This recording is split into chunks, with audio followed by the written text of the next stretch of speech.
Oke, baik kita mulai kuliah kita pada pagi hari ini. Assalamualaikum warahmatullahi wabarakatuh. Waalaikumsalam warahmatullahi wabarakatuh.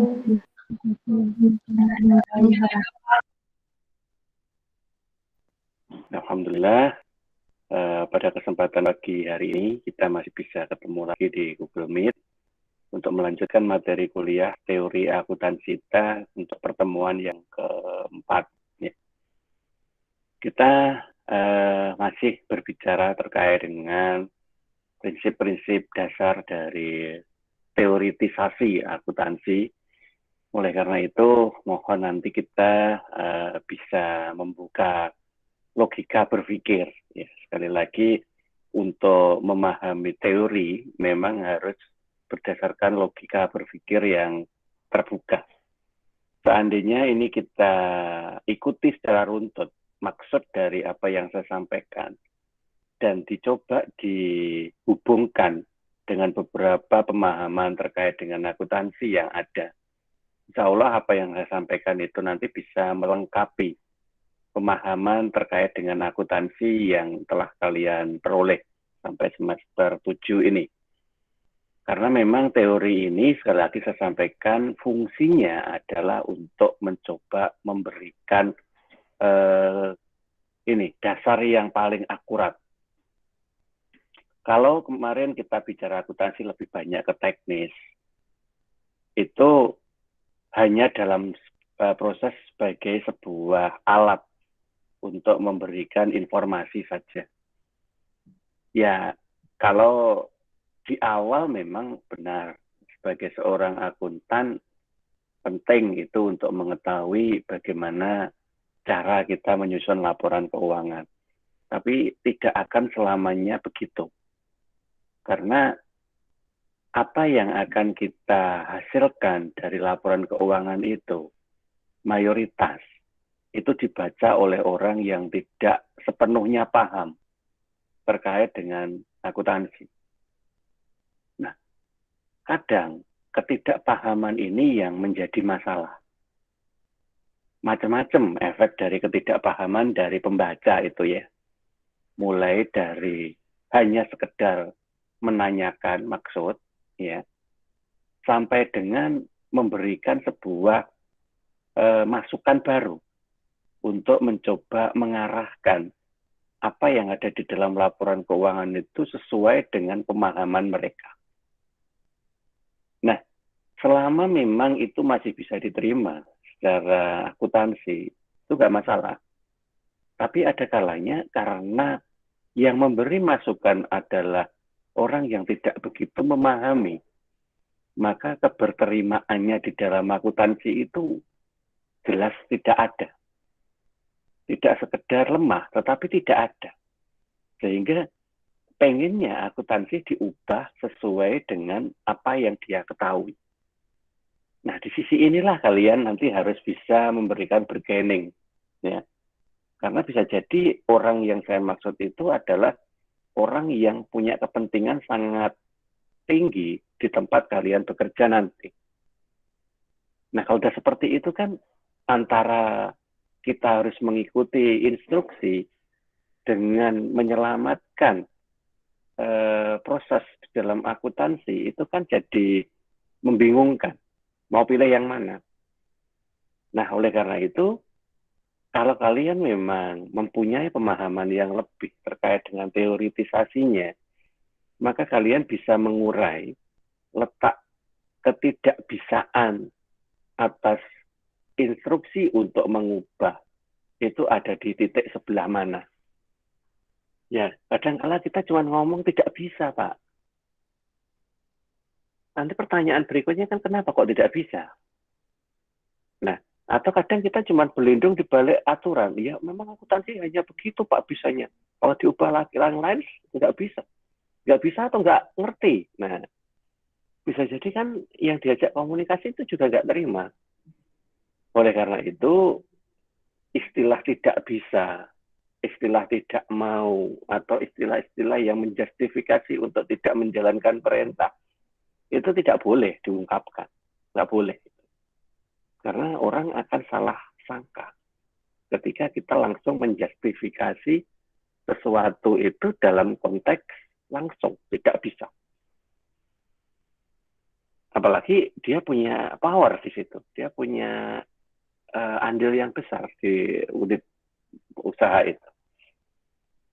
Nah, oleh karena itu maka langkah yang paling akurat untuk bisa menjelaskan pemahaman terkait dengan akuntansi itu kepada pihak yang memang belum memahaminya, itu adalah dengan mengurutkan proses atau mengurutkan mekanismenya.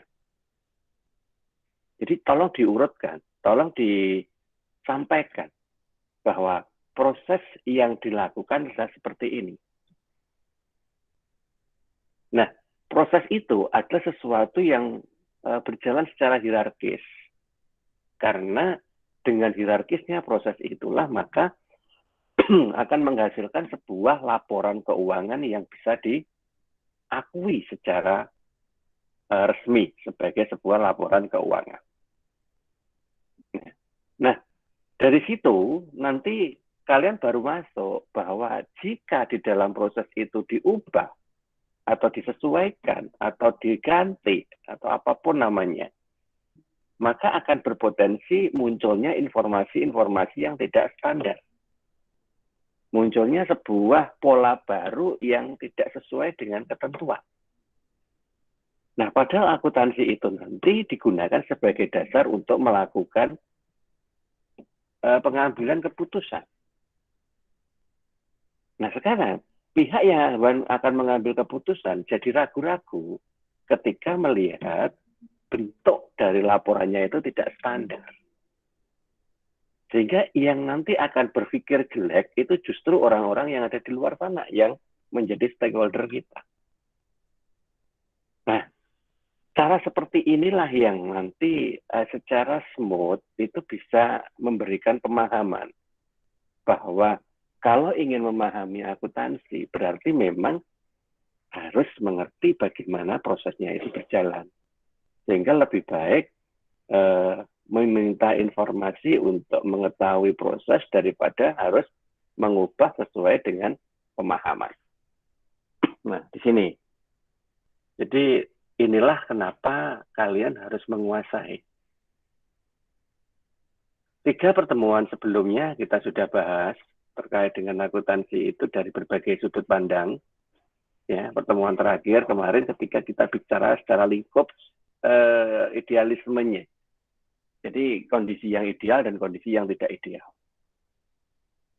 Sehingga membekali kalian suatu kondisi di mana kalian juga harus ngerti di posisi apa sebenarnya akuntansi itu sedang dijalankan. Sebab kalau kalian nanti menyamaartikan atau menyamakondisikan apapun yang ada di sekitar kalian, nah di sini yang bahaya. Padahal setiap kali terjadi perubahan, apalagi perubahan ekonomi, itu akan punya pengaruh yang sangat mendasar kepada akuntansinya.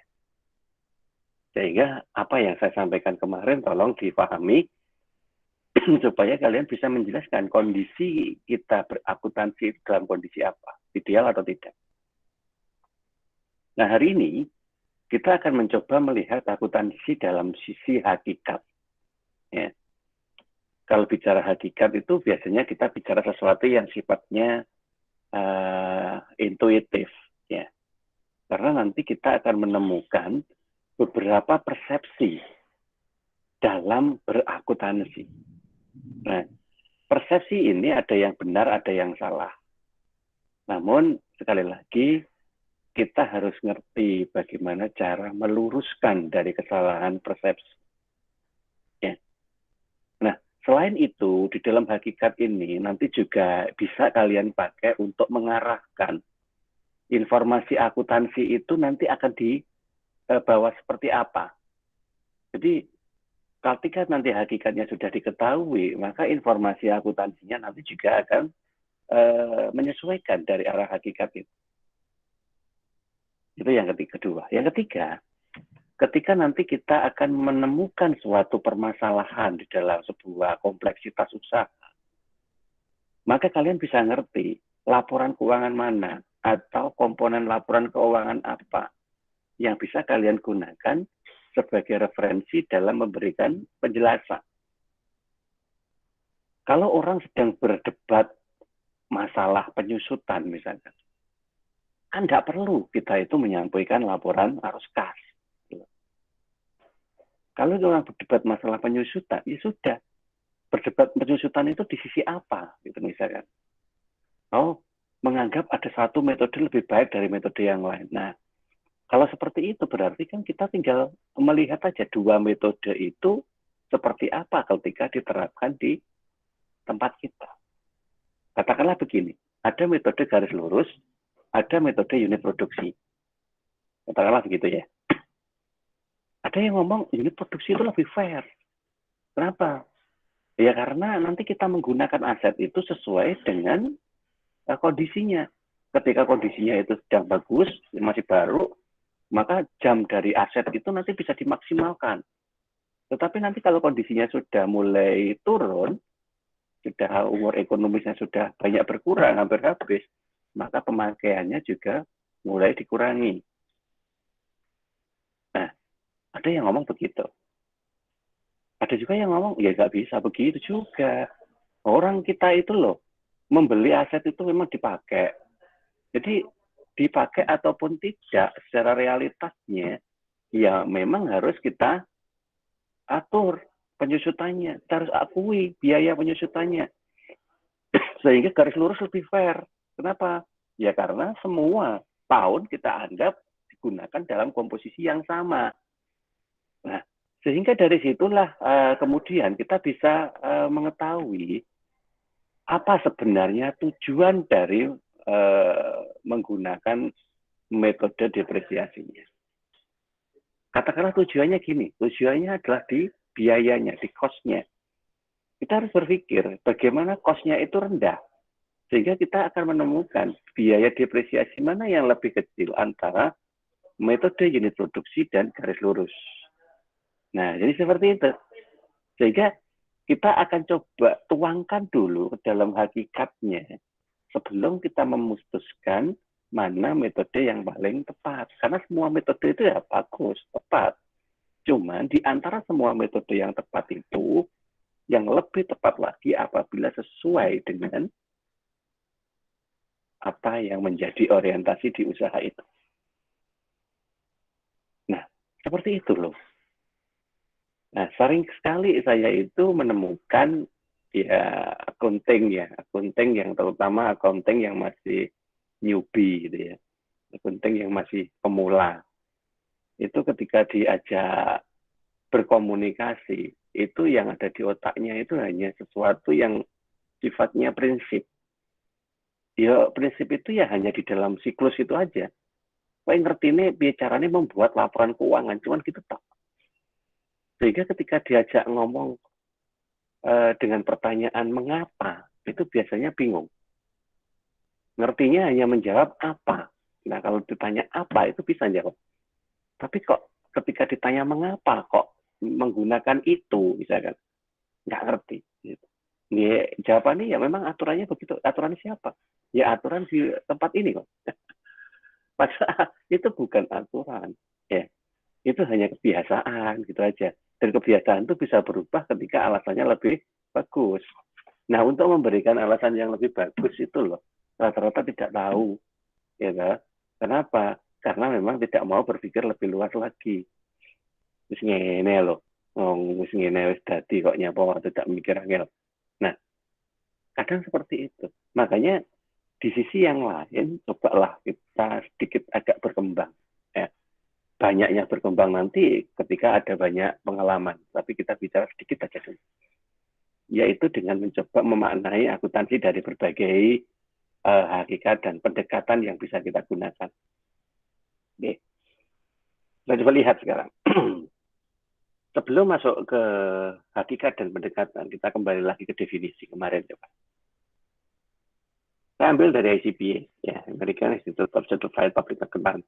Nah, bahwa kita mengatakan akuntansi adalah sebuah seni, melakukan pencatatan, pengklasifikasian, pengikhtisaran dengan satuan baku dalam satuan uang, Nah, dengan transaksi yang memiliki karakter keuangan dan menginterpretasi hasil. ICPA ini jangan jelas itu ya, kata-kata kuncinya udah muncul semua di situ. Seni pencatatan, mengklasifikasi, mengiktisar dalam satuan uang, ya. Kemudian atas transaksi yang punya karakter keuangan, kemudian bisa menginterpretasi. Nah, dari sinilah sebenarnya seorang akuntan itu juga harus melakukan. Seni pencatatan itu yang bagaimana? Ya, yang menggunakan aturan yang ada di dalam PSAK. Maka ketika ada sesuatu yang baru di dalam transaksionalnya, kemudian di PSAK itu belum ada aturannya, ya ini seninya. Artinya nanti kita menginduk pada pencatatan mana. Apa nggak dicatat aturannya? Enggak boleh begitu. Ya kan tetap harus dicatat, tetapi dengan metode yang paling mendekati. Nah, seperti itu. Klasifikasi dan seterusnya juga sama, sampai dengan interpretasi. Makanya kenapa kemarin harus belajar analisis laporan keuangan. Ya karena dari situlah nanti kita bisa membuat interpretasi, membangun interpretasi. Coba bayangin, kalau analisisnya aja tidak kita mampu lakukan, dari mana kemudian kita akan menginterpretasi? Ya kan? Kadang membaca aja masih belum paham, apalagi menganalisis kan begitu. Nah, sehingga di sini kita akan mencoba memahaminya secara utuh. Nah, bagaimana kita tahu secara utuhnya? Ya coba ini dipahami lebih jauh. Jadi mohon maaf ya, ketika ada yang baru masuk, kita harus lari-lari seperti itu. Diusahakan masuknya tepat waktu ya, karena tidak butuh bensin loh untuk masuk ke Google Classroom ini. Oke. Kemudian yang selanjutnya adalah ketika kita memahami di dalam aktivitasnya. Bahwa dalam konteks ini, akuntansi merupakan sebuah aktivitas jasa. Ya, yang fungsinya menyediakan informasi yang bersifat kuanti, ya di sini kuanti ya, jadi bukan kuali. Jadi nanti kalau mencari informasi bersifat kuali itu harus dikualitatifkan dari data kuantitatifnya. Ya, jadi bisa dipahami ya, mengkualitatif dari data kuantitatif. Nah, artinya kita menerjemahkan angka. Misalkan gini, ketika kita tahu bahwa ada kas waktu. Ya. Nah, kemudian dari penambahan kas itu, terlihat bahwa memang laba ditahan di dalam laporan perubahan modal itu juga mengalami pertumbuhan. Nah, angka penambahan kas, angka pertumbuhan laba ditahan, itulah nanti yang bisa dikualitatifkan dengan memberikan penjelasan bahwa di sini nanti ada pertambahan kas yang bersumber dari bertambahnya laba ditahan. Ya, dari sini nanti bisa muncul informasi kualitatif dari informasi kuantitatif. Ya, terutama hal-hal yang bersifat keuangan. Nah, informasi kuantitatif dan kualitatif itu nanti bisa dipakai untuk satu mengambil keputusan dari segala aspek yang nanti bisa diperoleh dari data-data kuantitatifnya, dan nanti juga bisa digunakan sebagai sebuah rangkaian pilihan. Karena yang namanya keputusan itu biasanya tidak hanya satu, tetapi bisa lebih dari satu. Nah, saya sebut rangkaian pilihan itu nanti berarti ada plan A, ada plan B, ada plan C, berdasarkan dari informasi data yang tersaji. Nah, seperti itu penggunaannya. Sehingga ketika nanti kita membuat sebuah keputusan, keputusan itu adalah keputusan yang berdasar, bukan keputusan hasil dari estimasi. Ya, oke, ya, setidaknya kita omongi jauh hari sebelumnya. Perkara nanti kalian lakukan atau tidak itu sudah urusan belakang. Ya. Nah, oleh karena itulah maka secara lengkap definisi akuntansi mengarah ke hal-hal seperti ini. Ya. menyediakan kegiatan jasa yang menyediakan informasi kuantitatif yang bersifat keuangan tentang kondisi di dalam entitas ekonomi yang tujuannya bisa dipakai untuk mengambil keputusan dalam berbagai macam pilihan alternatif dan arah tindakannya. Nah, yang panjang seperti itu. Ini tidak dihafal. Saya tidak menyuruh untuk menghafal. Tapi ini kita pahami. Ya. Memahami bahwa akuntansi itu tidak lagi hanya sekedar debit kredit. Memahami akuntansi itu tidak sekedar bagaimana caranya neraca balance. Ya. Memahami tentang bagaimana yang biasanya kita ketahui ya seperti soal itu harus dikerjakan. Tidak, ya. Tidak lagi seperti itu. Nanti ketika kalian sudah keluar dari prodi akuntansi, sudah masuk di dunia usaha, dunia kerja, yang kadang membuat kaget itu ketika apa yang kita pahami selama selama kuliah itu tidak ada di pekerjaan. Nah, terus kalau gitu apa artinya kuliah?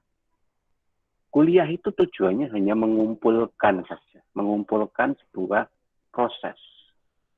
Ya. Di mana proses itu hanya dalam tataran belajar. Yang namanya tataran belajar itu yang dicari harus jelas, yaitu apa? Alternatif teknis yang nantinya minimal dipakai untuk memahami secara dasar. Ya. Dari situlah nanti baru berfungsi. Tapi kalau kita hanya berpikirnya itu bentuknya ya koyo kuwi, pokoknya ya nggak bisa seperti itu. Ya, nggak bisa. Jadi jangan dilihat bentuknya, karena bentuk itu berubah. Yang dilihat adalah substansinya. Karena dari substansi itulah nanti kita bisa mengetahui arah atau pola yang mampu atau bisa kita terapkan di situ itu seperti apa. Nah, sehingga nanti kalian nggak ngerti juga nanti akan menggunakan akuntansi apa. Nah, karena akuntansi itu sudah pecah ke berbagai cabang. Ya. Akuntansi keuangan, manajemen, pemerintahan, syariah, pajak, dan lain sebagainya. Nah, dari sinilah kemudian kita coba ikuti masing-masing alur yang dibutuhkan oleh akuntansi itu membutuhkan cara berpikir kita seperti apa. Ya. Nah, oke, ini nggak usah ya, ini pecahannya tadi. Oke. Alur berpikir yang paling utama adalah ketika kita harus mampu memberikan hakikat. Nah, sekarang saya bicara dalam konteks yang lebih jauh dari sekedar masalah teknis. Semester 7, saya yakin secara teknis sudah bisa. Ya, cuman dari teknis itu, kan nanti kita akan berpikir bahwa itu nanti akan digunakan. Penggunaannya itu tidak sekedar seperti ketika dosen ngasih soal, kemudian soal dikumpulkan, dikoreksi, benar atau salah. Tidak lagi seperti itu. Jadi hilangkan mindset mengerjakan laporan keuangan itu seperti mengerjakan tugas. Ya. Ketika sekolah, ya itu sudah jauh beda. Ya. Ketika kita menggunakan itu, artinya kita harus benar-benar memaknai seperti apa nanti pihak yang akan memakai. Ya, itu yang paling utama. Karena membuat laporan keuangan kan tak ubahnya memasak itu ya. Jadi ngerti deh, kira-kira yang mau makan siapa. Kan ya aneh ketika kita melakukan memasak itu, tapi nggak ngerti yang mau makan siapa. Nah kan jadi menebak-nebak itu. Nah oleh karena itulah maka kita nanti akan memahami siapa yang mau pakai itu dan mencoba membuat informasi yang lebih dekat dengan penggunanya tadi. Misal, contoh ini ya, ketika yang menggunakan akuntansi itu orang-orang yang saklek, ngerti saklek ya. Saklek itu artinya artinya ya ngerti ini itu tok. Kalau diubah dia nggak mau. Seperti itu. Karena dari tahun ke tahun dia memaknainya berdasarkan dari urutan, berdasarkan dari bentuk. Ya. Ada yang seperti itu ya. Saya pernah itu melihat ada sebuah unit usaha, itu laporan keuangannya itu banyak yang kosong. Tapi ada, akunnya ada itu. Akunnya ada, tetapi nggak ada angkanya. Nah, di dalam akuntansi yang benar, sebenarnya kalau nggak ada angkanya itu kan berarti nggak ada transaksi. Nah, kalau nggak ada transaksi, kenapa dilaporkan? Nah, kan pertanyaannya kan begitu. Nah, ternyata jawabannya ya tadi, seperti tadi ini Pak, mohon maaf, kalau nanti kami menghilangkan itu jadi masalah. Loh, kenapa? Ya karena memahaminya itu polanya seperti itu. Jadi kalau nanti ada yang hilang, katanya polanya tidak standar, tidak baku. ini ada juga seperti itu. Nah, hal-hal seperti inilah yang dianggap bahwa laporan itu seperti sebuah legitimasi atas aturan sosial. Ya. Jadi ya pokoknya kudu kaya kuwi bentuk LR kaya kuwi salah. Nah, di sini loh. Oleh karena itu sebenarnya kita harus memahami bahwa ada orang yang memandang akuntansi itu sebagai sebuah ideologi. Nah, sebagai sebuah ideologi, bayangkan. Artinya ya bentuknya harus tetap, nggak boleh berubah. Kalau berubah salah. Nah, ini ketika kita memaknai sebagai sebuah ideologi. Nah, di sisi yang lain, kita menganggap bahwa akuntansi itu adalah sebuah informasi. Ya kan? Kalau kita menganggap bahwa akuntansi itu adalah sebuah informasi, berarti di dalam laporan keuangan itu ada sebuah alat komunikasi. Ya. Alat komunikasi tentunya ya bahasa, begitu. Maka kita menganggap bahwa akuntansi itu sebagai sebuah bahasa bisnis. Ya. Bahasa bisnis yang menganggap bahwa apa yang tersaji di dalam informasi itu sama dengan ketika kita berkomunikasi dengan pihak lain. Nah, karena ini sifatnya komunikatif, maka komunikasi itu harus menyesuaikan. Kayak bahasa itu ya. Kalau kita ngomong sama orang yang ngertinya bahasa Inggris, ya jangan sekali-kali pakai bahasa Indonesia. Kita ngomong sama orang yang ngertinya bahasa Jawa, ya jangan sekali-kali pakai bahasa Indonesia. Berarti harus fleksibel. Nah, seperti itu. Fleksibilitasnya ada di mana? Bahasa yang dimaksud di sini adalah ketika menyampaikan ini nama rekening yang ada di dalam laporan keuangan. Ya. Kadang kita hanya memahami bahwa nama rekening itu ya begitu-gitu aja. Kalau diubah nggak boleh. Ya nggak begitu juga. Coba gini aja. Kalian kan sudah mulai bersentuhan dengan data laporan keuangan real ya. Cepat atau lambat, bagi kalian yang skripsinya itu menggunakan data sekunder, pasti membutuhkan data laporan keuangan. Apalagi kalau objeknya adalah perusahaan publik. Coba deh, sesekali masuk di IDX ya, atau informasi saham publik yang lain. Ya, baca dulu aja laporan keuangannya, karena kita belum bisa mendownload misalnya. Karena belum fix nanti kita mau download apa ya. Sementara dibaca-baca dulu aja. Lihat kan laporan keuangan satu perusahaan dengan perusahaan lain, itu pasti beda. Ya kadang ada yang sama namanya, ada yang beda namanya. Bahkan kadang ada nama-nama yang kita malah nggak kenal. Tidak jadi transaksi opo. Nah, seperti itu ya. Nah, itu semua sebenarnya adalah cara mereka untuk menunjukkan atau memberikan informasi atau mengajak berkomunikasi pihak yang akan menggunakan. Ya, itu dengan bahasa yang mereka buat sendiri. Ya. Nah, seperti itulah. Sehingga di sini kita bisa mengklaim bahwa akuntansi itu bisa diubah.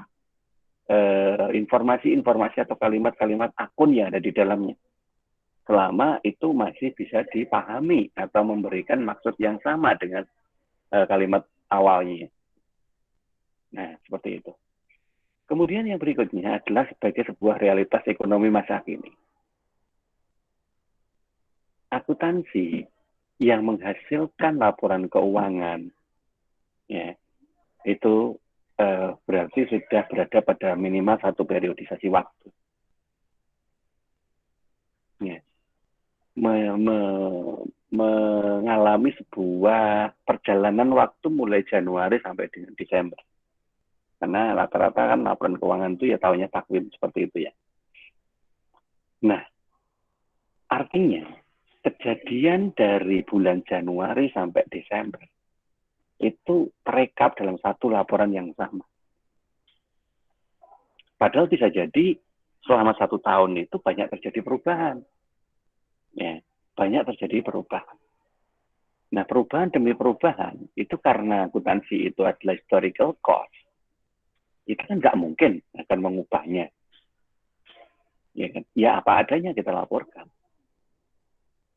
Nah, oleh karena itulah maka ketika kita menyampaikan laporan keuangan, itu kan yang bagus, yang komplit itu kan ada hasil analisisnya juga. Ya, tidak sekedar hanya laporan keuangan berbentuk angka. Nah, hasil analisis itu bisa muncul salah satunya di CALK, ya, catatan atas laporan keuangan. Nah, inilah fungsi CALK sekarang.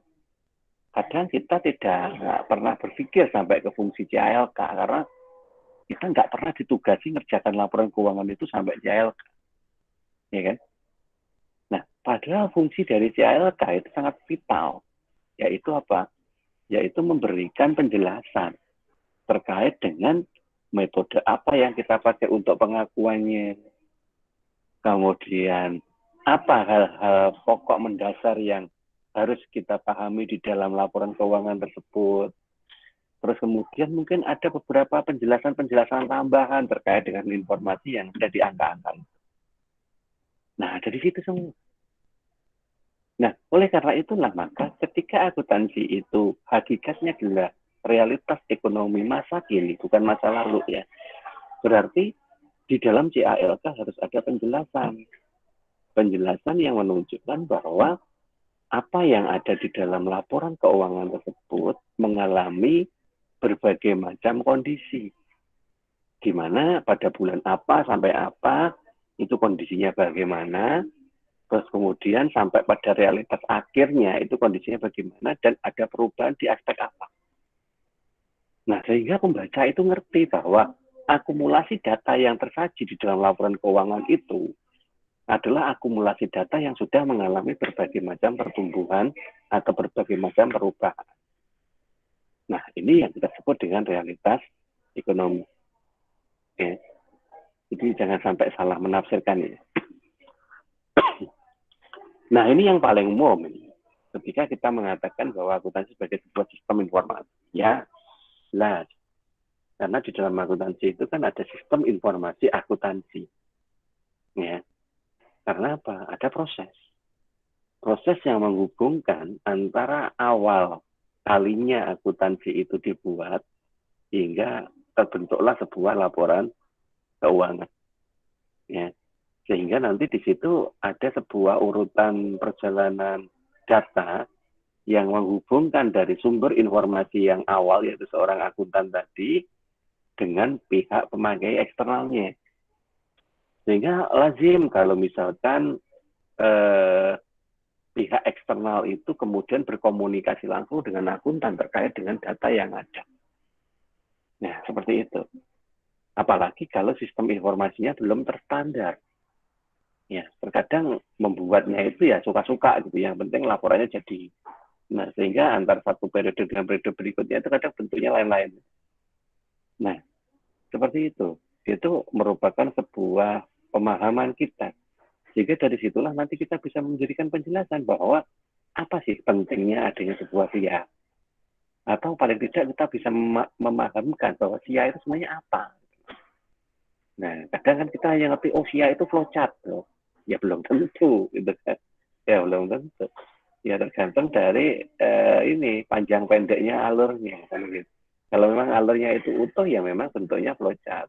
Tapi kalau alurnya itu tidak utuh ya belum berbentuk flowchart, paling ya hanya urut-urutan proses saja.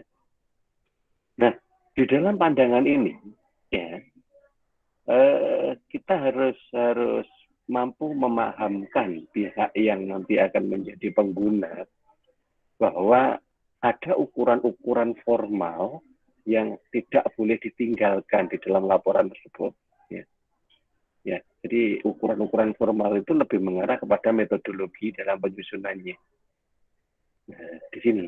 Sehingga nanti seperti tadi saya cerita di awal, ketika orang tidak harus berdebat berkorol dengan metode penyusutan, ya itu sebenarnya sesuatu yang terjadi ketika tidak memahami alur dari sebuah sistem informasi. Tetapi kan mungkin aja terjadi gitu loh. Sehingga yang harus kalian kuasai adalah bagaimana cara untuk bisa memberikan penjelasan. Perkara mereka itu terima atau tidak itu urusan belakang. Gitu ya. Yang penting kalian tidak hanya diam, hanya tinggal mengerjakan. Kalau kalian itu hanya diam, tinggal mengerjakan, sebentar aja kalian nanti akan digantikan oleh mesin. Ya ngapain harus nyewa orang, beli software aja beres gitu. Nah, karena memang nyewa orang itu harapannya adalah untuk diajak berkomunikasi. Nah, kalau kita nggak punya, ya sudah, berarti kan dianggap sama dengan mesin. Kemudian yang berikutnya dalam sebuah ideologinya adalah akuntansi sebagai sebuah komoditas. Ya, komoditas. Kita ubahnya dengan komoditas-komoditas yang lain. Ya. Artinya, akuntansi itu nanti ada sebuah hasil yang bisa digunakan sebagai sebuah regulasi, sebagai sebuah aturan. Ya.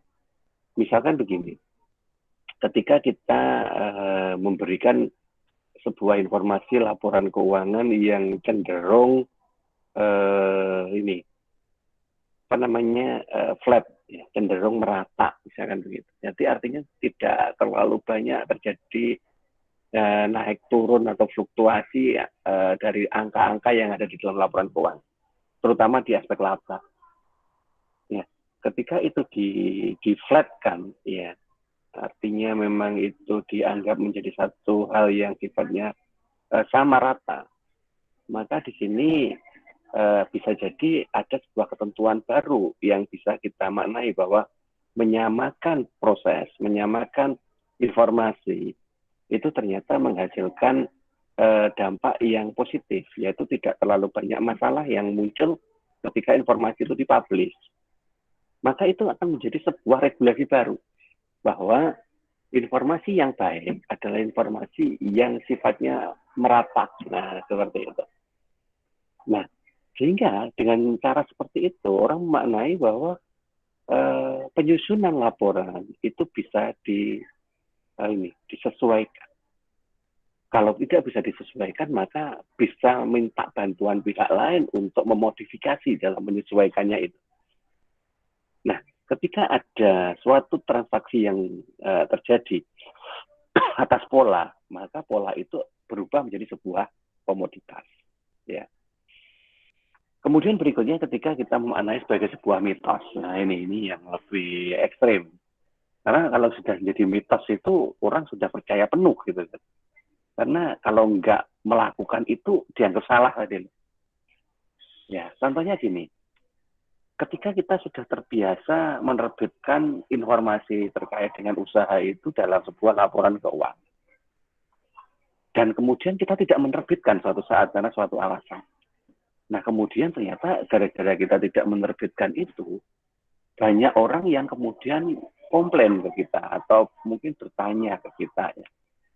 Ya bertanya terkait dengan apa yang terjadi pada pengelolaan keuangan kita. Nah, sehingga kita harus menjelaskan satu persatu. Si A tanya, kita jelaskan, oke, paham. Si B gentan tanya, si C gentan tanya, si D gentan tanya. Nah, itu kan capek. Ya. Nah, sehingga akhirnya kita membuat kesimpulan. Lah, saya ternyata dengan adanya laporan keuangan, itu kita mudah menjelaskan segala sesuatu terkait dengan kinerja keuangan kita. Nah, jadi seperti itu. Jadi kalau nggak ada itu, orang jadi akhirnya ada sesuatu yang hilang. Ya. Nah, itulah mitos. Mitos yang menganggap bahwa laporan keuangan itu adalah cara mudah untuk menjelaskan informasi kinerja keuangan. Nah, padahal belum tentu laporan keuangan itu real. Ya. Real itu artinya gini, karena kita punya serangkaian metode, maka kita berpikir metode mana yang paling sedikit memunculkan cost, misalkan begitu. Kayak tadi, masalah depresiasi tadi, kita cari dari beberapa metode depresi itu mana yang paling sedikit biaya depresiasinya. Nah, sehingga seolah-olah biaya di situ kan kecil. Ya, padahal kalau kita ubah metodenya, biaya bisa jadi besar. Nah, seperti ini. Nah, sehingga orang menjadi menganggap bahwa membuat laporan itu adalah bagian dari aktivitas rutin atau bahasa mitosnya adalah ritual yang harus dilakukan setiap akhir periode. Karena ternyata dengan menyediakan informasi itu, maka akan lebih mudah memberikan penjelasan terkait dengan beberapa aspek dalam pengelolaan keuangan kita. Nah, ini ketika kita menganggapnya sebagai sebuah mitos. Kemudian berikutnya ketika menjadi sebuah alasan logis. Nah, seringkali laporan keuangan itu dipakai untuk dasar berargumen sih memang. Karena memang laporan keuangan itu disusun berdasarkan dari kejadian. Nah, sehingga ketika orang itu tidak terlibat di dalam kejadiannya, maka yang menjadi dasar untuk penjelasannya ia hanya suatu informasi yang tersaji di dalam angka-angka laporan keuangan itu. Ya. Nah, sehingga kita bisa memaknai bahwa ketika angka itu masuk kategori yang baik, berarti situasinya yang memang baik. Contohnya gini, ketika kalian menganalisis rasio kemarin, untuk masih ingat enggak, ketika di manajemen keuangan, kita analisis rasio aktivitas, misalkan begitu ya. Kita lihat receivable turnover, ya perputaran piutang. Nah, terlihat perputaran piutangnya itu cepat banget, gitu ya. Average day collection period-nya itu hanya ya di bawah 1 bulan, misalkan begitu. Padahal piutang itu di dalam kontraknya berdurasi lebih dari 30 hari. Tapi ternyata sebelum 30 hari itu sudah terbayar. Nah, apa keputusannya? Keputusannya kita bisa menjustifikasi bahwa piutangnya lancar. Ya kan? Nah, sehingga ketika kita mengatakan bahwa di situ piutang lancar, kita belum tentu loh melihat bahwa memang angsuran yang dibayar oleh para pihak yang tadi berinteraksi dalam bentuk utang piutang tadi berlancar. Belum tentu kita melihat ke situ. Kita hanya melihat dari analisis receivable turnover aja. Nah, kok kenapa kita bisa pede mengatakan? Ya karena kita menganggap bahwa informasi itu benar dan cara kita memberikan analisisnya juga dengan metode yang benar. Sehingga itu menjadi sebuah alasan logis. Ya. Jadi seperti itu ketika kalian melakukan penelitian nanti pakai data sekunder berupa laporan keuangan, kemudian berdebat dengan dosen penguji. Kalian mengklaim bahwa apa yang kalian hasilkan itu berdasarkan data real dari laporan keuangan yang kalian gunakan sebagai data sekundernya. Kemudian dosen penguji tanya, mana laporanmu? Ini, tunjukin surat. Ya sudah, selesai. Karena apa? Karena tidak akan mungkin didebat lagi ketika memang apa yang disampaikan tadi sudah logis. Gitu. Nah, oleh karena itulah maka akuntansi itu menjadi sebuah alasan logis. Kemudian hakikat berikutnya adalah ketika kita menganggap akuntansi sebagai sebuah perumpamaan. Lir saumpamane. Nah, kalau bahasa Jawa nih ya. Nah, perumpamaan itu begini. Kadang kita berandai-andai. Berandai-andai bahwa seandainya saja semua orang itu ketika membaca laporan keuangan itu dengan cara yang sama. Ya. Seandainya semua orang membaca laporan keuangan dengan cara yang sama. Artinya tidak perlu lagi harus ada perdebatan, tidak perlu lagi harus ada penjelasan. maka semua yang tersaji di dalam data laporan itu sudah dimaknai sebagai sebuah peristiwa yang real terjadi. Ya. Nah, sehingga kita tidak perlu lagi mengklarifikasi lebih jauh atas realitas-realitas yang mungkin masih belum difahami di dalam data laporan keuangan itu. Nah, jadi sampai segitunya, gitu ya. Sebab apa? Nah, sebab kadang ketika kita itu menemukan ada perbedaan cara dalam memaknai informasi, maka itu capeknya 2 kali lipat. Gitu ya. Kita sudah capek membuat laporannya, ternyata kita juga masih harus menjelaskan laporannya gara-gara tidak pahamnya pihak yang membaca. Nah, maka kemudian kita membuat sebuah perumpamaan. Saumpamane wabah itu orang itu bisa paham seperti yang dipahami oleh orang-orang yang sudah mengerti itu. Maka arah pertanyaannya udah beda, ya. Tidak lagi berdebat masalah teknis. Nah, seperti ini loh. Sehingga jangan sampai kalian di bidang akuntansi sendiri malah tidak paham gitu ya. Maka nanti kalian akan dijadikan bahan perumpamaan gitu ya. Ya, saumpamanya semua mahasiswa itu pemahamannya bagus semua. Nah, maka tidak ada yang namanya mahasiswa yang tidak bisa bekerja dengan menggunakan pendidikan yang dia tekuni. Nah, seperti itu. Kemudian yang berikutnya adalah ketika akuntansi menjadi sebuah percobaan. Artinya begini, orang menyusun laporan keuangan itu tidak bisa serta-merta langsung jadi. Ya, nggak serta-merta langsung jadi. Karena itu tadi loh, laporan keuangan disusun ada tujuannya. Kadang tujuan yang kita buat belum tentu sama dengan tujuan yang diinginkan oleh pihak manajer. Belum tentu sama juga yang menjadi tujuan pihak investor. Nah, oleh karena itulah maka kita mencoba membuat dalam berbagai pola. Ada alternatif A, ada alternatif B, ada alternatif C. Nah, kemudian ketika di-share dari serangkaian alternatif itu, kira-kira mana yang draftnya itu paling direspon. Ya. Nah, draft yang paling direspon itulah kemudian yang kemudian menjadi sebuah opsi yang digunakan sebagai dasar untuk menyusun laporan yang akan dipublish secara nyata. Nah, sehingga yang ada di situ nanti ada beberapa proses pengerjaan laporan, ada beberapa tindakan yang berbeda dalam menghasilkan informasi laporan yang tujuannya untuk memberikan ketepatan informasi kepada pihak yang membutuhkan.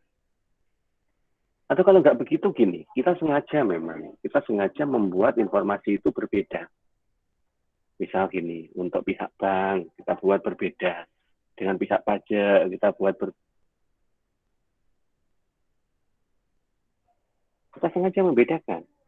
Karena kita pengen tahu reaksi mereka apa, gitu ya. Reaksinya bagaimana. Nah, ketika reaksinya itu sudah muncul, berarti baru bisa kita tetapkan. Oh, kalau begitu nanti pola yang tepat ini. Nah, awalnya berarti kan coba-coba. Nah, disitulah maka kita mengklaim bahwa akuntansi itu pada hakikatnya juga bisa menjadi sebuah percobaan. Nah, oleh karena itulah, maka kita harus hati-hati di sini. Hati-hati benar di sini. Ya. Karena hakikat tadi kan mencerminkan cara berpikir orang, loh. Berarti orang itu kan bisa berpikir macam-macam terkait dengan informasi yang kalian muncul. Nah, semua orang itu juga udah ngerti bahwa informasi yang muncul itu adalah informasi yang bertujuan untuk mengendalikan atau mempengaruhi perilaku. Ya, siapapun yang membaca. Nah, karena informasi itu mampu untuk mempengaruhi perilaku orang, maka ada kemungkinan ya bisa kecil, bisa besar, seorang akuntan itu dimanfaatkan. Hati di sini. Dimanfaatkan untuk memanipulasi arti dari pesan yang dilihat oleh pengguna. Nah, hati-hati ya. Karena kalian kalau memang jadi akuntan yang benar-benar menguasai, kalian bisa membawa laporan itu ke arah mana saja. Ya. Karena dari awal bolak-balik saya sampaikan bahwa akuntan itu ketika menyusun laporan melihat dulu kebutuhan informasi apa yang diinginkan oleh pengguna. Ya, kalau misalkan pihak pemilik usaha itu menginginkan pengguna itu melihat informasi bahwa modal kita itu besar, laba kita itu naik, apapun kenyataannya nggak penting, yang penting di dalam laporannya seperti itu. Itulah arti manipulasi, ya. Nah, akuntan dalam posisi ini kan terjepit posisinya. Kalau kamu nggak manut, ya biaya kamu bekerja di situ. Kalau manut, kok ada manipulasi data. Nah, di sini loh ya. Makanya hati-hati. Ini yang dari awal tadi saya katakan, bahwa kita harus menguasai cara untuk memberikan penjelasan supaya apa yang ada di dalam tugas kita itu berjalan dengan benar. Tidak dimanfaatkan untuk memanipulasi itu. Nah, sehingga nanti kita harus paham ada serangkaian pendekatan ini yang bisa kita gunakan untuk menyusun laporan. Ada pendekatan non-teoritis, itu aja nanti dipecah lagi ya. Ada deduktif, ada induktif, ada etis, ada sosiologi, ada ekonomi, selektif, pajak. Di mana pendekatan itu harus tepat penggunaannya sesuai dengan siapa yang membutuhkan informasi laporan kita. Jadi jangan salah ya. Kalau kamu salah melakukan pendekatan, yo bukan malah dekat, ya malah kabur kabeh, hilang kabeh. Bahaya.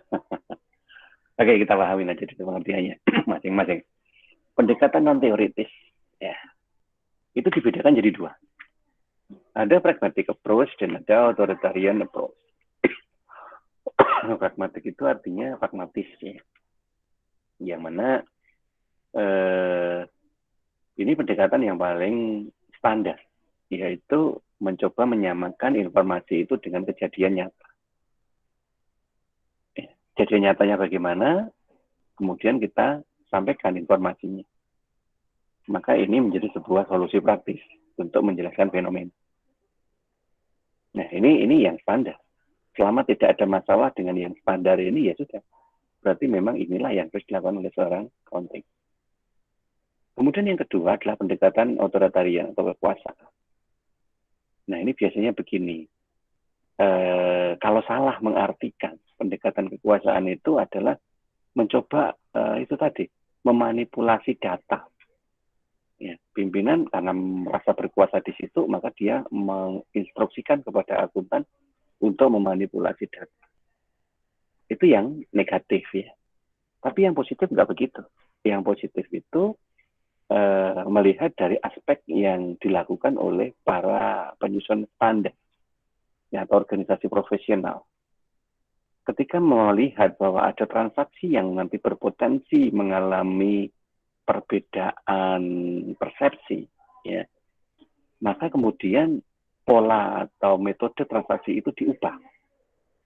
Ya, kemudian direvisilah aturan yang lama, sehingga pendekatan kekuasaannya adalah karena dia kuasa untuk menyesuaikan aturan, maka aturan atau regulasinya itu yang diedit atau yang diperbaiki lagi, supaya tidak menimbulkan masalah di kemudian hari. Nah, itu authoritariannya ya. Kemudian deduktif. Ya, deduktif itu ya kita pahami dulu. Deduktif itu kebalikannya induktif ya. Kalau deduktif itu berangkat dari sesuatu yang sifatnya umum, kemudian kita tarik kesimpulan pada hal yang sifatnya lebih khusus. Nah, di dalam akuntansi pendekatan deduktif itu seperti apa? Nah, ini kalau kita menyusun laporan keuangan secara standar. Standarnya memang pakai deduktif. Jadi ya kita kumpulin aja informasi seadanya ya dari transaksi yang terjadi. Semua transaksi kita kumpulkan jadi satu. Apapun transaksinya itu kita akui sebagai sebuah kejadian. Nah, dari kejadian demi kejadian itu kemudian kita klarifikasi, kita klasifikasi, kita ikhtisar, kemudian kita jurnal.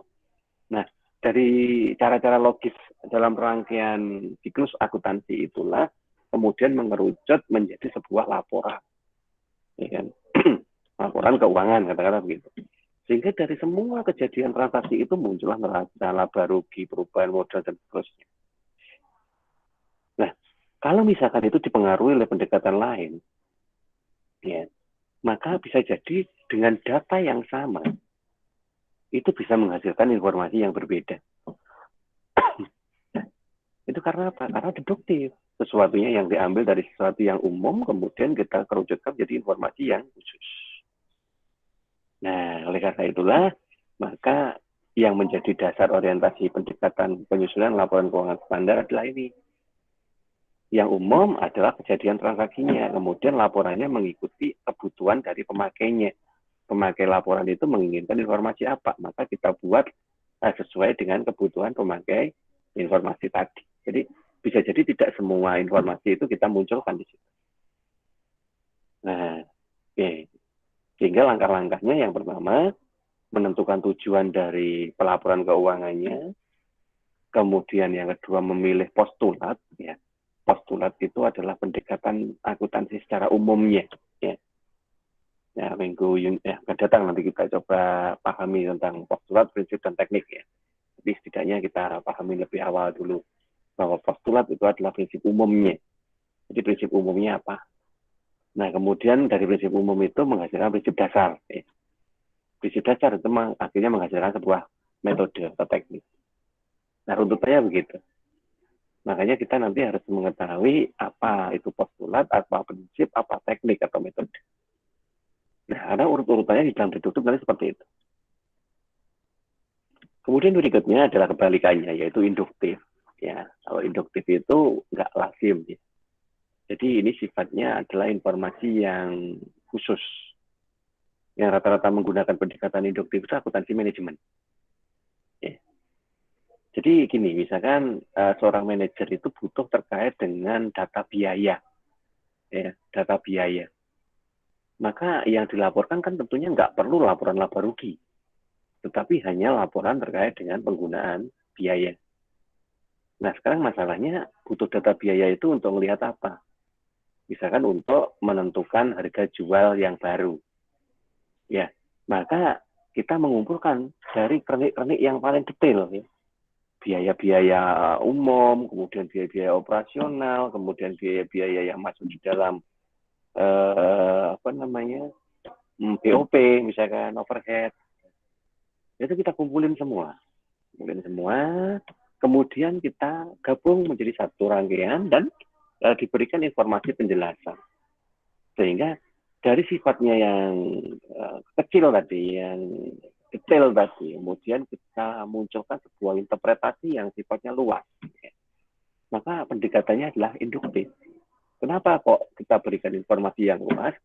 Ya karena memang si pemilik usaha tadi ketika membutuhkan data biaya menginginkan ada informasi yang tujuannya untuk mengambil keputusan. Kalau keputusannya adalah untuk menentukan kembali harga jual, maka biaya-biaya itu nanti harus bisa berbunyi. Ya, artinya bunyinya adalah apakah biaya ini nanti berpotensi untuk tetap menghasilkan keuntungan ketika dinaikkan harga jualnya, atau justru malah tetap menghasilkan keuntungan tanpa ada kenaikan harga jualnya. Nah, ini dilakukan dengan pendekatan induktif. Nah, sehingga nanti di dalam proses pendekatannya mencakup beberapa hal ini. Melakukan observasi, ya, kemudian menganalisis dan mengklasifikasi hasil observasinya itu untuk melihat sesuatu yang terjadi di dalam proses itu, apakah prosesnya itu proses yang rutin, proses yang tidak rutin. Kalau rutin pasti mengulang-ulang. Nah, kalau mengulang-ulang nanti kita asumsikan sekian waktu itu rata-rata berapa. Tetapi kalau tidak mengulang-ulang berarti kita tentukan kejadiannya per apa. Jika nanti secara akumulasi yang mengulang-ulang itu terus kita akui sebagai biaya yang terjadi, yang tidak mengulang-ulang, biaya yang temporary terjadi. Nah, sehingga setelah itu kita generalisasi menjadi satu. Kalau begitu akumulasinya berapa? Nah, kalau generalisasinya sudah jelas nanti kita uji. Apakah benar nilai sekian itu nanti bisa terpenuhi. Nah, ini dengan pendekatan induktif tentunya ya. Kemudian berikutnya adalah pendekatan etis. Etis itu ya ini fairness, justice, equity, and trust. Ya. Kewajaran, keadilan, ekuitas, dan kenyataan. Nah, di sini keadilan adalah perlakuan yang sama kepada pihak yang berkepentingan. Artinya sama dalam posisi kepentingannya. Ya. Kalau kepentingannya lebih tinggi, tentunya ya beda. Kalau kepentingannya sama, siapapun orangnya juga sama. Jadi maka etis. Gitu. Ya. Kemudian kenyataan itu merupakan suatu laporan yang benar atau akurat tanpa adanya salah saji. Nah, itu real, tapi nyata, tidak ada yang diubah. Wajar itu adalah suatu hal yang jujur, ya, tidak memihak, tidak bias. Ya. Berarti itu disebut dengan nama wajar. Ya. Oke, jadi hal-hal inilah yang kemudian nanti akan mengarahkan ke sebuah nilai etis. Oleh karena itu, ketika nanti ada yang mengatakan bahwa informasi yang tersampaikan itu adalah informasi yang tidak adil, ya coba aspek keadilan yang dimaksud itu ada di siapa? Kita kembalikan ke pendekatan etis yang sekarang kita bahas ini. Selama pendekatan etis ini sudah terpenuhi, maka aspek keadilan pasti terjadi. Kalau ada yang ngomong tidak adil, berarti itu hanya sekedar pemahaman yang tidak sama, perlu diluruskan. Ya. Sehingga cara meluruskannya adalah dengan memberikan pendekatan seperti ini. Kemudian pendekatan berikutnya adalah sosiologi. Sosiologi itu adalah suatu hal yang sifatnya sosial di masyarakat. Ya, cuman sosial di masyarakat dari perspektif sosioekonominya. Ya. Nah, di sini yang kita lebih harus pahami adalah dampak atau pengaruh sosial dari setiap pendekatan akuntansi atau teknik akuntansi yang kita terapkan. Ya. Kalau memang secara sosial itu tidak ada masalah, maka kita boleh menggunakannya terus. Tetapi kalau secara sosial ternyata itu nanti ada masalah, maka itu artinya tidak bisa kita gunakan terus. Oleh karena itu nanti pendekatan-pendekatan yang secara sosial itu sudah tidak ada masalah, maka disebut dengan nama nilai sosial baku. Ya. Dan ini nanti yang dipakai untuk menentukan pola itu menjadi sebuah dasar teori. Nah, oleh karena itulah maka kita harus melihat tidak hanya sekedar kita menyelesaikan tugas kita untuk mengerjakan laporan keuangan, tetapi juga harus melihat ketika itu sudah dipublish di luar sana, seperti apa reaksi yang ada di masyarakat. Reaksi pengguna tentunya ya. Nah, reaksi pengguna itu kita observasi, kita catat terus. Sehingga nanti ke depan reaksi macam apa kita dekati pakai metode apa, reaksi apa kita dekati pakai metode apa, sehingga klarifikasi dari kita itu mengarah, ya, mengena. Jangan sampai itu sebenarnya pendekatannya harusnya sosiologi, tetapi kita lakukan dengan pendekatan etis. Ya nanti dikira sok suci, gitu ya. Ini koyo suci-suci ya dewi. Nah, karena apa? Klaim seperti itu muncul bukan kok mereka nggak suka, tetapi karena pendekatan yang kita sampaikan yang tidak tepat. Dan yang paling utama itu pasti ini pendekatannya ya. Pendekatan ekonomi itu pasti itu ya. Di mana pendekatan ekonomi dalam merumuskan teori akuntansi menekankan pada pengendalian perilaku. Nah, tadi di awal katakan bahwa apa yang kita lakukan di sini nanti lebih dominan untuk mengendalikan perilaku. Ya, tapi perilakunya bukan secara mikro, tapi secara makro. Ya. Ya, secara umum aja. Kita nggak bisa sampai ke ranah mikro, ya, karena kita nggak akan melihat satu persatu, one by one. Tetapi kalau secara makro, itu insya Allah kita bisa melihat. Karena kan, misalkan kita melihatnya itu dari fluktuasi nilai harga saham. Ketika kita mempublish laporan keuangan dan direspon positif oleh masyarakat, secara otomatis indikator harga saham itu mengalami kenaikan. Dan sebaliknya. Nah, itu berarti kan secara makro kita sudah bisa menggunakan akuntansi itu sebagai pendekatan ekonomi. Syukur kalau sudah bisa masuk ke kesejahteraan umum, ya syukur. Cuman ya belum tentu, karena memang belum tentu semua orang itu mengarah ke sana. Nah, konsekuensinya apa? Ya, konsekuensinya nanti ada berbagai masalah di aspek-aspek itu. Jadi kalau misalkan nanti masalahnya itu ada di hal-hal seperti ini, berarti pendekatan yang kalian gunakan itu cukup dengan pendekatan ekonomi saja ya. Misalkan distribusi kesejahteraan yang dianggap kurang merata. Ya kurang meratanya ada di aspek mana, kita cari. Nah, baru nanti kita sesuaikan. Tingkat risiko agregat dan alokasi risiko antar individu. Agregat itu secara umum gitu ya. Jadi risiko secara umum, risiko pasar biasanya. Dan alokasinya atau dampaknya ke masing-masing orang. Nah, kemudian konsumsi dan produksi agregat. Jadi mengarah ke cost ya, ke biaya dari operasional perusahaan itu sendiri. Alokasi sumber daya antar perusahaan. Nah, karena apa? Bisa jadi perusahaan itu kan gabungan. Perusahaan yang sifatnya kerjasama.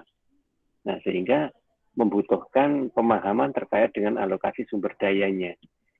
Nah, sehingga nanti kalau pendekatan ekonominya tidak tepat, bisa jadi ada aspek ketidakadilan dalam alokasi. Makanya di situ harus kita pastikan. Kemudian penggunaan sumber dayanya ya, untuk produksi dan seterusnya. Memang kita tidak bisa mencampuri sejauh itu sih sebenarnya. Tetapi di sini akan lebih efektif jika kita memberikan panduan, yang memberikan semacam perkiraan lah ya dalam penggunaannya itu dalam bentuk persentase misalkan ya, takaran lah. Nah, sehingga apa? Sehingga nanti apa yang bisa kita lakukan, kesuksesan yang mungkin terjadi di kita akibat kita sudah bisa mengendalikan sumber daya, itu bisa kita sampaikan ke orang lain. Sehingga orang lain juga bisa mengikuti jejak kita. Nah, kemudian juga penggunaan sumber daya dalam berbagai macam aspek yang lain, yang orientasinya adalah untuk menghasilkan suatu bahan yang logis dalam pengambilan keputusan. Nah, itu semuanya merupakan sebuah bagian dari pendekatan ekonomi yang ada. Kemudian yang berikutnya adalah pendekatan selektif. Ya, selektif itu artinya tebang pilih memang. Sekali waktu kita itu tidak bisa menganggap semuanya sama. Ya, tidak bisa. Sekali waktu kita harus memilih. Baik itu pihak yang kita dekati, atau metode yang kita gunakan untuk mendekati. Nah, kalau tidak yang kita dekati, kemungkinan kita memilihnya itu berdasarkan dengan kemampuan yang kita miliki saat itu. Mampu kita sejauh mana. Sehingga nanti, ya kita hanya melakukan dengan pendekatan tertentu saja. Tidak usah menggunakan pendekatan yang terlalu banyak. Kemudian, bisa jadi juga nanti kita terbentur pada aturan, ya, terbentur pada stigma, terbentur pada suatu kejadian. Nah, ketika itu memang terjadi, ya sudah, berarti kita harus memilih lagi. Ngono ya sudahlah, kita ambil sebuah skala prioritas. Kita lakukan dulu mana yang paling baik untuk saat itu. Ya, kalau yang paling baik untuk saat itu A, ya sudah, nggak usah melakukan B dulu. Fokus ke A. Nah, ketika A itu sudah jadi, baru nanti berpikir untuk yang lainnya. Bisa yang B, bisa yang C, atau yang C dulu, baru yang B. Nah, itu yang disebut dengan nama selektif. Artinya, kemampuan kita itu harus kita sesuaikan dengan apa yang akan kita lakukan. So, kalau nanti lupa di sisi itu, semuanya ingin kita gayuh, ya malah semakin berantakan. Dan yang terakhir, nah, ini yang terakhir ya sudah banyak yang saya sampaikan, adalah pendekatan pajak. Ya, ini pajak itu kadang menjadi sesuatu yang tidak mengenakan, sehingga mayoritas orang berusaha untuk melakukan self assessment itu tidak sesuai dengan yang sebenarnya. Ya, itu kembali lagi ya, karena memang nggak ada aturan yang mengharuskan kita untuk mendefinisikan arti jujur di dalam pendekatan pajak. Ya, jujur yang ada di situ hanya sekedar pelaporan tersebut bisa dibuktikan. Ya. Sehingga setiap metode yang kita pakai untuk memberikan informasi di dalam laporan keuangan Yang penting ketika diklarifikasi ada data bukti yang bisa kita tunjukkan. Maka itu sudah dianggap benar. Ya, terlepas dari apakah informasi yang kita sampaikan ke pajak itu nanti berbeda dengan informasi yang kita sampaikan ke tempat lain. Ya, karena apa? Karena memang inilah konsekuensi dari pendekatan pajak. Sehingga nanti kita bisa memilih rangkaian metode mana yang paling efektif, yang paling cocok ya untuk menghasilkan sebuah informasi dan orientasi akhirnya menghasilkan nilai pajak yang sesuai dengan keinginan kita. Nah, dari rangkaian pendekatan tersebut memang kita bisa menggunakan beberapa di antaranya atau mungkin semuanya sekaligus atau kita melakukan hanya secara selektif ya. Semuanya tergantung dari situasi dan kondisi. Oleh karena itu, sekali lagi saya ingatkan, penting sekali untuk memahami kejadian yang menjadi efek atas laporan yang kita terbitkan. Karena justru dengan memahami kejadian yang menjadi sebuah efek atas laporan yang kita terbitkan, itulah yang menjadi bekal kita untuk memberikan informasi di laporan keuangan berikutnya. Nah, hal tersebut mungkin bagi yang masih belum paham, terus piye caranya? Caranya adalah dengan pemilihan metode. Akuntansi itu kan dibekali dengan banyak metode, toh. Apa sih tujuannya dibekali banyak metode itu? Ya supaya dia bisa mengcustomize sesuai dengan keinginan informasi dari pengguna laporan keuangannya. Nah itu loh tujuannya. Customize. Nah, sehingga nanti dengan adanya customize itu bukan berarti kemudian kita dalam tanda kutip mencurangi, membohongi, mengakali loh ya, tidak. Jadi ngakali itu ketika tidak menyampaikan sesuatu dengan benar. Ketika situasinya itu sudah sesuai dengan metode yang kita pilih di situ, berarti di situ itu tidak ada istilah ngakali lagi. Di situ itu sudah menyampaikan dengan benar. Karena kebenaran dari informasi hanya sebatas pada metode yang digunakan. Sehingga gara-gara kita punya banyak alternatif metode dan kita bisa mengcustomize metode, maka ketika terjadi perbedaan antara satu informasi dengan informasi yang lain gara-gara perbedaan metode, maka itu bukan menjadi sesuatu yang disebut membohongi. Ya. Nah, itu tolong dipegang. Karena bisa jadi kalian nanti jadi kena tuntutan hukum gara-gara itu loh.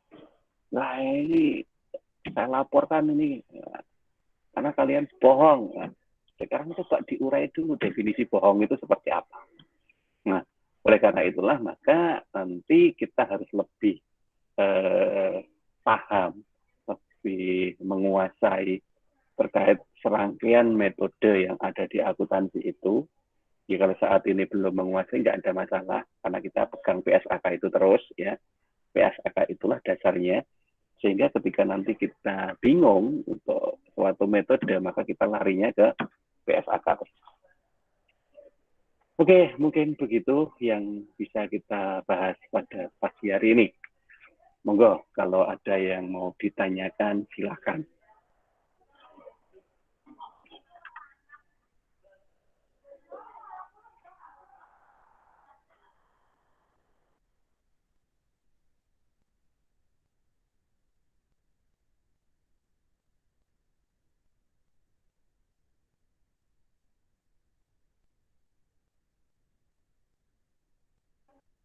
Oke, silakan di unmute speakernya kalau memang mau melakukan pertanyaan ya.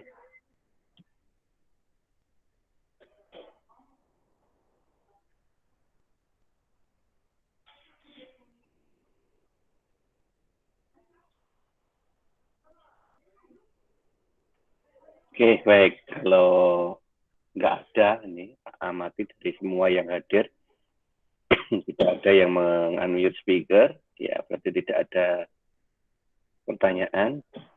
Mengangkat tangan saya tidak ngerti maksudnya ya. Oke. Jangan lupa absen ya. Saya tidak suka kalau ada yang lapor terlambat gitu ya. Nah, ya nggak boleh ya, harus sesuai dengan waktu. Oke, baik. Kalau memang tidak ada yang ditanyakan, untuk sementara kuliah kita cukupkan sampai di sini. Ya, mohon maaf kalau kuliah kita masih daring, ada yang keberatan di usaha gitu ya.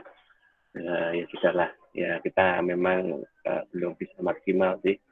Ya, semoga nanti kondisi semakin membaik dan suatu saat kita bisa lebih maksimal lagi. Kita cukupkan sampai di sini pertemuan kita pada pagi hari ini. Kita ketemu lagi insya Allah di pertemuan minggu yang akan datang. Terima kasih untuk semuanya. Semoga bermanfaat. Kita akhiri. Assalamualaikum warahmatullahi wabarakatuh. Waalaikumsalam Waalaikumsalam warahmatullahi wabarakatuh. Waalaikumsalam warahmatullahi wabarakatuh. Warahmatullahi wabarakatuh.